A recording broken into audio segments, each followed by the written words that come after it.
ನಮಸ್ತೆ, ನಾನು ಅರವಿಂದ ಚೊಕ್ಕಾಡಿ. ಇವತ್ತು ರಾಷ್ಟ್ರೀಯ ಶಿಕ್ಷಣ ನೀತಿ 2020 ಇದರ ಸಂಪನ್ಮೂಲದ ಮೂಲಗಳ ಕುರಿತಾಗಿ ಒಂದಷ್ಟು ತಿಳುವಳಿಕೆಯನ್ನು ಹಂಚುವ ಪ್ರಯತ್ನವನ್ನು ಮಾಡ್ತೇನೆ.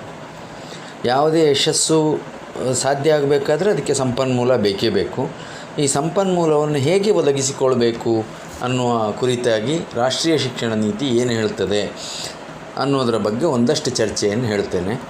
ಇದರ ಮೂಲ ಆಕರವನ್ನು ನಾನು ಪ್ರೊಫೆಸರ್ ಎ.ಎಂ. ನರಹರಿ ಅವರ ಶಿಕ್ಷಣ ಮನ್ವಂತರ ಪುಸ್ತಕದಿಂದ ತಗೊಂಡಿದ್ದೇನೆ. ಶಿಕ್ಷಣ ನೀತಿಯ ಯಶಸ್ಸು ಸರಕಾರ ಹಣಕಾಸಿನ ಸಂಪನ್ಮೂಲಗಳನ್ನು ಒದಗಿಸುವುದರ ಮೇಲೆ ನಿಂತಿದೆ.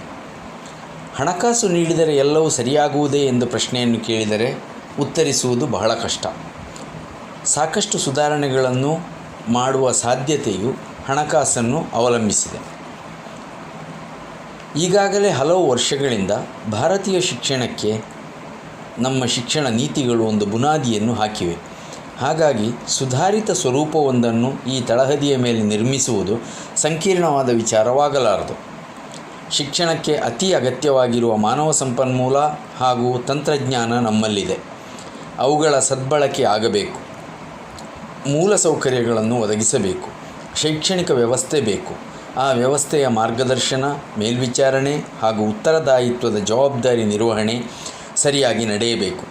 ಶಿಕ್ಷಣದ ಮೂಲ ಆಶಯಗಳಿಗೆ ಅನುಗುಣವಾಗಿ ಸಮಾನ ನೆಲೆಯಲ್ಲಿ ಸರ್ವರಿಗೂ ಗುಣಮಟ್ಟದ ಶಿಕ್ಷಣ ದೊರಕುವಂತಹ ಆಡಳಿತಾತ್ಮಕ ವ್ಯವಸ್ಥೆಯ ಪರಿಕಲ್ಪನೆಯ ಬಗ್ಗೆ ರಾಷ್ಟ್ರೀಯ ಶಿಕ್ಷಣ ನೀತಿಯಲ್ಲಿ ಚರ್ಚೆಯನ್ನು ನಡೆಸಲಾಗಿದೆ. ಅದನ್ನು ಸಾಧಿಸಲು ಬೇಕಾಗಿರುವುದು ಎರಡು ಮೂಲ ಅಂಶಗಳು. ಮುಖ್ಯವಾಗಿ ಒಂದು ರಾಜಕೀಯ ಇಚ್ಛಾಶಕ್ತಿ, ಇನ್ನೊಂದು ಹಣಕಾಸಿನ ಸಂಪನ್ಮೂಲ. ರಾಷ್ಟ್ರೀಯ ಶಿಕ್ಷಣ ನೀತಿ ಸಾರ್ವಜನಿಕ ಹಾಗೂ ಖಾಸಗಿ ಪಾಲುದಾರಿಕೆ ನೀತಿಯನ್ನು ಪ್ರಧಾನವಾಗಿ ಪ್ರಸ್ತಾಪಿಸಿದೆ. ಅಂದರೆ ಇದು ಮಿಶ್ರ ಆರ್ಥಿಕ ನೀತಿಯ ಸ್ವರೂಪದ್ದು. ಖಾಸಗಿಯವರ ಹೂಡಿಕೆಯೂ ಇದೆ, ಸಾರ್ವಜನಿಕ ಅಂದರೆ ಸರ್ಕಾರದ ಹೂಡಿಕೆಯೂ ಕೂಡ ಇದೆ. ಅಂದರೆ ಸರ್ಕಾರ ಒಂದೇ ಶಿಕ್ಷಣದ ಜವಾಬ್ದಾರಿಯನ್ನು ನಿರ್ವಹಿಸಲು ಸಾಧ್ಯವಿಲ್ಲ ಎಂದು ಒಪ್ಪಿಕೊಂಡ ಹಾಗೆ. ಕಳೆದ 30 ವರ್ಷಗಳಿಂದ ಖಾಸಗಿ ವ್ಯವಸ್ಥೆಯನ್ನು ಒಪ್ಪಿಕೊಂಡು ಬಂದಿದ್ದೇವೆ. ಅದಕ್ಕೂ ಮುಂಚೆ ಖಾಸಗಿ ವ್ಯವಸ್ಥೆ ಇರಲಿಲ್ಲವೇ ಎಂದು ಕೇಳಿದರೆ ಇತ್ತು. ಆದರೆ ಅದು ಸರ್ಕಾರದ ಅನುದಾನ ವ್ಯವಸ್ಥೆಯಲ್ಲಿ ನಿಯಂತ್ರಣಕ್ಕೆ ಒಳಪಟ್ಟಿತ್ತು. ಪ್ರಾಮಾಣಿಕವಾಗಿ ಸೇವಾ ಮನೋಭಾವದ ಸಂಸ್ಥೆಗಳು ತಮ್ಮ ಸಾಮಾಜಿಕ ಜವಾಬ್ದಾರಿಯ ನೆಲೆಯಲ್ಲಿ ಲೋಕಕ್ಕೆ ಉಪಕಾರವಾಗುವ ಸಂಸ್ಥೆಗಳಾಗಿ ಸಮುದಾಯಕ್ಕೆ ಸೇವೆ ಸಲ್ಲಿಸಿವೆ. ಈ ರೀತಿಯ ಏಡೆಡ್ ಸಂಸ್ಥೆಗಳು ಶಿಕ್ಷಣ ಕ್ಷೇತ್ರಕ್ಕೆ ದೊಡ್ಡ ಕೊಡುಗೆಗಳನ್ನು ನೀಡಿವೆ. ಅನುದಾನ ನೀಡಲು ಅಸಾಧ್ಯ ಎನ್ನುವ ನೀತಿಯಿಂದ ಹೆಚ್ಚಿನ ಖಾಸಗಿ ಸಂಸ್ಥೆಗಳು ಶಿಕ್ಷಣ ಕ್ಷೇತ್ರಕ್ಕೆ ಕಾಲಿಟ್ಟವು. ಸೇವೆಯ ಹೆಸರಿನಲ್ಲೇ ಇವೆಲ್ಲ ಆರಂಭವಾದದ್ದು. ಉದಾರೀಕರಣದ ವಿಶ್ವ ಆರ್ಥಿಕ ನೀತಿ ಒಪ್ಪಂದಕ್ಕೆ 1995ರಲ್ಲಿ ಸಹಿ ಮಾಡಿದ ನಂತರ ಶಿಕ್ಷಣ ಕೂಡ ಒಂದು ವ್ಯಾಪಾರಿ ಸೇವೆ ಎಂದು ಪರಿಗಣಿಸಲಾಯಿತು. ಶಿಕ್ಷಣದ ವ್ಯಾಪಾರೀಕರಣ ವ್ಯಾಪಕವಾಗಿ ಮತ್ತು ವ್ಯವಸ್ಥಿತವಾಗಿ ನಡೆಯಿತು. ಸೂಕ್ಷ್ಮವಾಗಿ ಗಮನಿಸಿ, ಖಾಸಗಿ ಶಿಕ್ಷಣ ಸಂಸ್ಥೆಗಳು ಯಾವ ಕ್ಷೇತ್ರದಲ್ಲಿ ಹೆಚ್ಚಿವೆ? ನಗರ ಪ್ರದೇಶದ ಇಂಗ್ಲಿಷ್ ಮೀಡಿಯಂ ಶಾಲೆಗಳು, ಉನ್ನತ ಶಿಕ್ಷಣ ಸಂಸ್ಥೆಗಳು, ಅದರಲ್ಲೂ ವೃತ್ತಿ ಶಿಕ್ಷಣ ಕ್ಷೇತ್ರದ ವೈದ್ಯಕೀಯ ಮತ್ತು ಇಂಜಿನಿಯರಿಂಗ್ ಕ್ಷೇತ್ರಗಳಲ್ಲಿ ಖಾಸಗಿ ಸಂಸ್ಥೆಗಳು ಜಾಸ್ತಿ ಇವೆ. ಗ್ರಾಮೀಣ ಪ್ರದೇಶಗಳಲ್ಲಿ ಇಂದಿಗೂ ಸೇವಾ ಮನೋಭಾವದ ಖಾಸಗಿ ಶಿಕ್ಷಣ ಸಂಸ್ಥೆಗಳು ಸರ್ಕಾರಿ ಶಿಕ್ಷಣ ಸಂಸ್ಥೆಗಳ ರೀತಿಯಲ್ಲೇ ಕಾರ್ಯನಿರ್ವಹಿಸುತ್ತಿವೆ. ಆದರೆ ಅಂತಹ ಸಂಸ್ಥೆಗಳಿಗೆ ಕ್ರಮೇಣ ಅನುದಾನ ಕಡಿಮೆಯಾಗುತ್ತಾ ಹೋಗಿದೆ. ರಾಷ್ಟ್ರೀಯ ಶಿಕ್ಷಣ ನೀತಿಯಲ್ಲಿ ಖಾಸಗಿ ಮೂಲಗಳು ಹಾಗೂ ಕೈಗಾರಿಕೋದ್ಯಮದಿಂದ ಸಂಪನ್ಮೂಲ ಶೇಖರಣೆ ಬಗ್ಗೆ ಪ್ರಸ್ತಾಪವನ್ನು ಮಾಡಲಾಗಿದೆ.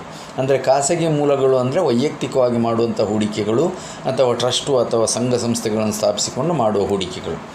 ಎರಡನೆಯದು ಕೈಗಾರಿಕೆಗಳಿಂದ ಸಂಗ್ರಹಿಸಲ್ಪಟ್ಟಂಥ ಹಣವನ್ನು ಶಿಕ್ಷಣ ಕ್ಷೇತ್ರಕ್ಕೆ ಹೂಡಿಕೆ ಮಾಡುವಂಥದ್ದು. ಅಂತಿಮವಾಗಿ ಸರ್ಕಾರ ಎಷ್ಟು ಖರ್ಚು ಮಾಡುತ್ತದೆ ಎನ್ನುವುದನ್ನು ಅವಲಂಬಿಸಿ ಶಿಕ್ಷಣದ ಯಶಸ್ಸು ನಿರ್ಧಾರವಾಗುತ್ತದೆ. ಶಿಕ್ಷಣವು ಕೇಂದ್ರ ಸರ್ಕಾರ ಹಾಗೂ ರಾಜ್ಯ ಸರ್ಕಾರಗಳ ಸಾಂವಿಧಾನಿಕ ಜಂಟಿ ನಿರ್ವಹಣೆಯಲ್ಲಿ ಕಾರ್ಯನಿರ್ವಹಿಸಲು ಸಾಧ್ಯ. ಜಂಟಿ ಜವಾಬ್ದಾರಿ ಎಂದರೆ ಫೆಡರಲ್ ವ್ಯವಸ್ಥೆಯಲ್ಲಿ ಕೇಂದ್ರ ಸರ್ಕಾರದ ಜವಾಬ್ದಾರಿ ಜಾಸ್ತಿಯಾಗುತ್ತದೆ. ಆರಂಭದಿಂದಲೂ ರಾಷ್ಟ್ರೀಯ ಉತ್ಪಾದನೆಯ ಕನಿಷ್ಠ 6% ವೆಚ್ಚ ಮಾಡಲೇಬೇಕೆಂದು ಆಗ್ರಹ ಮಾಡಲಾಗುತ್ತಿತ್ತು. ಅಧಿಕೃತವಾಗಿ ಕೇಂದ್ರ ಹಾಗೂ ರಾಜ್ಯ ಸರ್ಕಾರಗಳು ಪ್ರಸಕ್ತ 4.43% ಶಿಕ್ಷಣಕ್ಕಾಗಿ ವೆಚ್ಚವನ್ನು ಮಾಡುತ್ತಿವೆ. ವಾರ್ಷಿಕ ಮುಂಗಡ ಪತ್ರದ 10% ಶಿಕ್ಷಣಕ್ಕೆ ವಿನಿಯೋಗಿಸುತ್ತಿಲ್ಲ ಎಂದು ವರದಿಯಲ್ಲಿ ಅಧಿಕೃತ ಮಾಹಿತಿಯನ್ನು ನೀಡಲಾಗಿದೆ.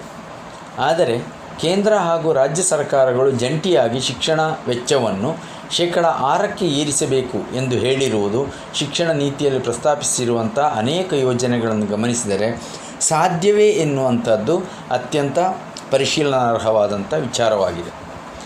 ಮಗುವಿನ ಬಾಲ್ಯಾವಸ್ಥೆಯ ಆರೈಕೆ ಎನ್ನುವ ಅಗಾಧವಾದ ಹೊಸ ಯೋಜನೆ ಸೇರಿಕೊಂಡಿದೆ. ಅಂದರೆ 3 ವರ್ಷಗಳಿಂದಲೇ ಮಕ್ಕಳನ್ನು ಶಿಕ್ಷಣಕ್ಕೆ ಒಳಪಡಿಸಲಾಗಿದೆ. ಇದು ಬಹಳವಾದ ಮುಖ್ಯವಾದಂಥ ವಿಚಾರ. 3 ವರ್ಷದಿಂದಲೇ ಮಕ್ಕಳನ್ನು ಶಿಕ್ಷಣಕ್ಕೆ ಒಳಪಡಿಸಿದಾಗ 3 ವರ್ಷದ ಮಕ್ಕಳಿಗೆ ಹೇಗೆ ಶಿಕ್ಷಣವನ್ನು ನೀಡಬೇಕು, ಅದಕ್ಕೆ ವಿನಿಯೋಗಿಸುವಂಥ ಸಂಪನ್ಮೂಲ ಎಷ್ಟು ದೊಡ್ಡ ಪ್ರಮಾಣದಲ್ಲಿ ಬೇಕಾಗ್ತದೆ, ಎಷ್ಟು ತಜ್ಞರಾದಂಥ ಅಧ್ಯಾಪಕರುಗಳು ಬೇಕಾಗ್ತದೆ, ಈ ಎಲ್ಲ ಅಂಶಗಳು, ಅವರಿಗೆ ಮಾಡಬೇಕಾದಂಥ ಖರ್ಚುಗಳು, ಅದಕ್ಕೆ ಬೇಕಾದಂಥ ವ್ಯವಸ್ಥೆಗಳು, ತೀರಾ ಸಣ್ಣ ಮಕ್ಕಳಿಗಾದಾಗ ಇರಬೇಕಾದ ಆಟಿಕೆಗಳು, ಅವರನ್ನು ಆಕರ್ಷಿಸುವಂಥ ಸಂಗತಿಗಳು, ಇಂಥ ಬಿಲ್ಡಿಂಗ್ಗಳನ್ನು ಸೆಟ್ ಮಾಡುವುದು, ಶಿಕ್ಷಣ ಕೇಂದ್ರವನ್ನು ಸೆಟ್ ಮಾಡುವುದು, ಅದಕ್ಕೆ ಬೇಕಾದ ಹಣಕಾಸಿನ ಸಂಪನ್ಮೂಲದ ಹೂಡಿಕೆ, ಈ ಎಲ್ಲ ಅಂಶಗಳು ಇದರಲ್ಲಿ ಸೇರಿಕೊಳ್ತವೆ. ಜೊತೆಗೆ ಶಿಕ್ಷಣ ನೀತಿಯಲ್ಲಿ ಎಲ್ಲ ಶಿಕ್ಷಕರ ಹುದ್ದೆಗಳನ್ನು ತುಂಬುವ ವಿಚಾರಗಳಿವೆ. ಸಂಶೋಧನೆಗಳು, ತಂತ್ರಜ್ಞಾನ, ಅನೇಕ ಸಂಸ್ಥೆಗಳ ಸ್ಥಾಪನೆ ಮುಂತಾದ ಅನೇಕ ಸುಧಾರಣಾ ಕ್ರಮಗಳ ವೆಚ್ಚವಿದೆ. ಮೂಲಸೌಕರ್ಯಗಳನ್ನು ಒದಗಿಸಬೇಕು. ಸಾಮಾಜಿಕವಾಗಿ ಹಾಗೂ ಆರ್ಥಿಕವಾಗಿ ಹಿಂದುಳಿದ ಪ್ರದೇಶಗಳಲ್ಲಿ ಹೆಚ್ಚಿನ ಬಂಡವಾಳವನ್ನು ವಿನಿಯೋಗಿಸಬೇಕು. ಮುಂದುವರಿದ ರಾಷ್ಟ್ರಗಳು ಕೇವಲ ಸಂಶೋಧನಾ ಕ್ಷೇತ್ರಕ್ಕೆ 4% ಖರ್ಚು ಮಾಡುತ್ತಿವೆ ಎಂದು ನೀತಿಯಲ್ಲಿ ಹೇಳಲಾಗಿದೆ. ಸಂಪನ್ಮೂಲಗಳ ಕೊರತೆ ಮುಂದುವರಿದರೆ ಖಾಸಗಿ ಕ್ಷೇತ್ರಕ್ಕೆ ಆದ್ಯತೆಯನ್ನು ನೀಡುವುದು ಅನಿವಾರ್ಯವಾಗುತ್ತದೆ. ಇದು ಶಿಕ್ಷಣ ನೀತಿಯ ಒಟ್ಟು ಸ್ವರೂಪದಲ್ಲಿ ಸಂಪನ್ಮೂಲದ ಒದಗಣೆಯಲ್ಲಿ ಖಾಸಗಿ ಮತ್ತು ಸರ್ಕಾರಿ ಎರಡೂ ಪಾಲುದಾರಿಕೆ ಹಿಂದಿನ ಹಾಗೆಯೇ ಇದೆ. ಒಟ್ಟು 6% ರಾಷ್ಟ್ರೀಯ ಉತ್ಪನ್ನದ 6% ಶಿಕ್ಷಣಕ್ಕೆ ಖರ್ಚು ಮಾಡಬೇಕು ಅಂತ ಹೇಳಿದೆ. ಇದುವರೆಗೆ ಅಷ್ಟು ಖರ್ಚು ಮಾಡಿಲ್ಲ. 4.43% ಗರಿಷ್ಠ ಖರ್ಚು ಮಾಡಲಾಗಿದೆ. ಈ ಪ್ರಮಾಣದ ರಾಷ್ಟ್ರೀಯ ಉತ್ಪಾದನೆ ಅಂದರೆ 6% ಅಂತ ಹೇಳಿದರೂ ಅದು ಸಿಕ್ಕಾಪಟ್ಟೆ ಜಾಸ್ತಿ ಆಗ್ತದೆ. ಅಷ್ಟನ್ನು ಶಿಕ್ಷಣಕ್ಕಾಗಿ ಇನ್ವೆಸ್ಟ್ಮೆಂಟ್ ಮಾಡಲಿಕ್ಕೆ ಸಾಧ್ಯವಾಗ್ತದಾ ಅನ್ನುವಂಥ ಪ್ರಶ್ನೆ ಇದೆ. ಯಾಕೆಂದರೆ ಶಿಕ್ಷಣ ಕ್ಷೇತ್ರದಲ್ಲಿ ಒದಗಿಸಬೇಕಾದಂಥ ಸಂಪನ್ಮೂಲಗಳು, ಸೌಲಭ್ಯಗಳು ಮತ್ತು ಅಲ್ಲಿ ನಡೆಯಬೇಕಾದಂಥ ಸಂಶೋಧನೆಗಳ ಕುರಿತಾಗಿ ಶಿಕ್ಷಣ ನೀತಿ ತುಂಬ ದೊಡ್ಡದಾಗಿ ಆಲೋಚನೆಯನ್ನು ಮಾಡಿದೆ. ಆದರೆ ಅದನ್ನು ಜಾರಿಗೆ ತರಲಿಕ್ಕೆ ಬೇಕಾದಷ್ಟು ಹಣಕಾಸಿನ ಸಂಪನ್ಮೂಲವನ್ನು ಒದಗಿಸಿಕೊಳ್ಳಲು ಸಾಧ್ಯವೇ ಎನ್ನುವಂಥ ಪ್ರಶ್ನೆ ನಮ್ಮ ಮುಂದೆ ಇದೆ. ಈ ರಾಷ್ಟ್ರೀಯ ಶಿಕ್ಷಣ ನೀತಿಗೆ ಸಂಪನ್ಮೂಲ ಒದಗಣೆ ಅನ್ನುವಂಥ ಪರಿಕಲ್ಪನೆಯ ಮೇಲೆ ಪ್ರಬಂಧ ಬಂದರೆ ಈ ವ್ಯಾಪ್ತಿಯಲ್ಲಿ ಪ್ರಬಂಧವನ್ನು ನೀವು ಹೇಳಬೇಕಾಗ್ತದೆ. ಇದಕ್ಕೆ ಬೇರೆ ಕೆಲವು ಅಂಶಗಳನ್ನು ಕೂಡ ನೀವು ಇಂಟರ್ನೆಟ್ಟಿಂದ ಎಲ್ಲ ತಗೊಂಡು ನೋಡಿಕೊಂಡು ಸೇರಿಸ್ಕೊಳ್ಬೋದು. ಓಕೆ, ಬಾಯ್.